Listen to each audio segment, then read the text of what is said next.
2, 1. Welcome to Antimatters.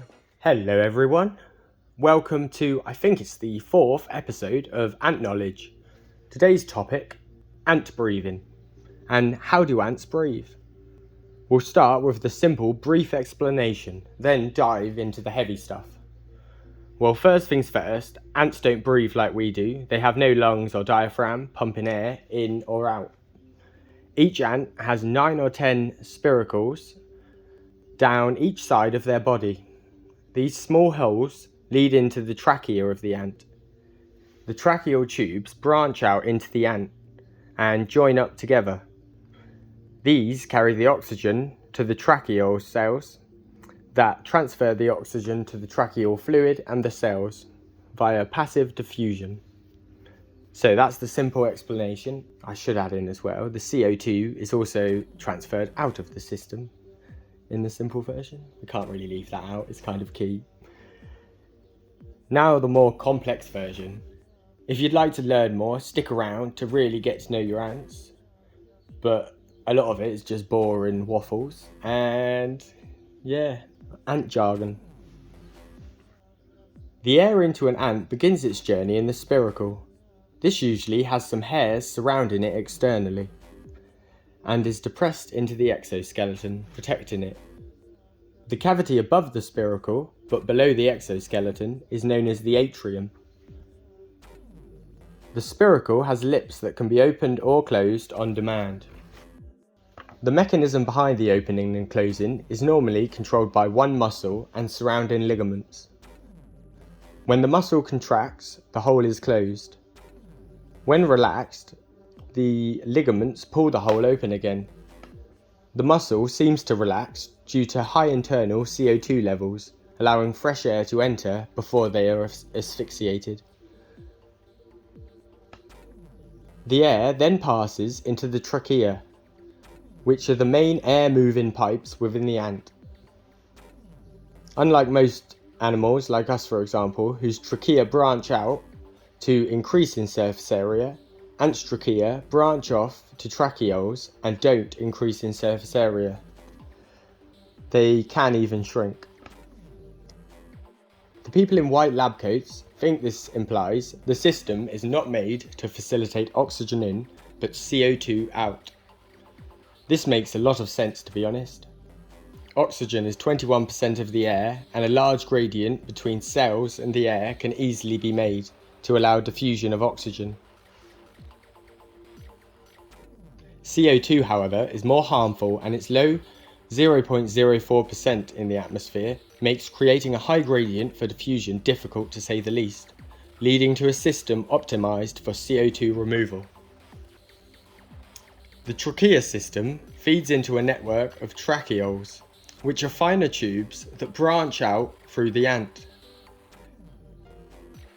The tracheoles are created by the tracheolar cell.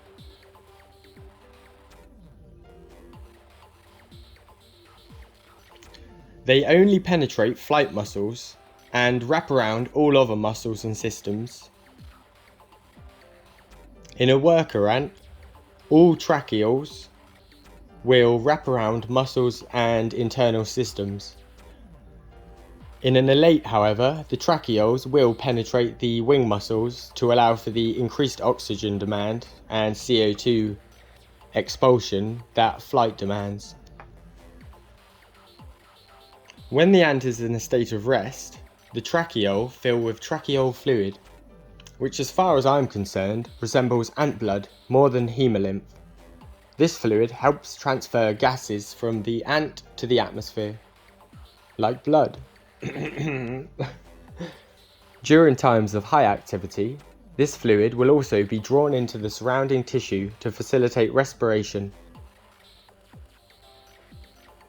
It takes the ant some time to process the oxygen into CO2 and expel it, so during high activity the spiracles remain closed for a time. As the water is drawn from the cavity in the tracheoles, the pressure inside the trachea drops. This forcefully draws in fresh air. The reason the tracheal fluid gets absorbed into the cells is because they begin to produce lactic acid in the cells due to the anaerobic respiration. This lowers the water's potential, causing surrounding free fluids to be sucked up into the cell via osmosis. The tracheal fluid seems to mainly be made of cell sap, which the cells will excrete when at rest. Another final thing to add, the trachea and tracheals are held open by rings of chitin. A bit like your throat is held open by rings of cartilage. Unlike your throat, the chitin rings are kind of like a slinky, so one continuous long strand spiraled down. This spiral is called the tonidia. It is created by 3 layers of cuticle working together, the epi, pro and endocuticle layers. A few final things to add. The whole system except the tracheals seems to be surrounded by epithelial cells, which is then surrounded by the hemolymph. There are also air sacs in between the trachea in some areas of the ants.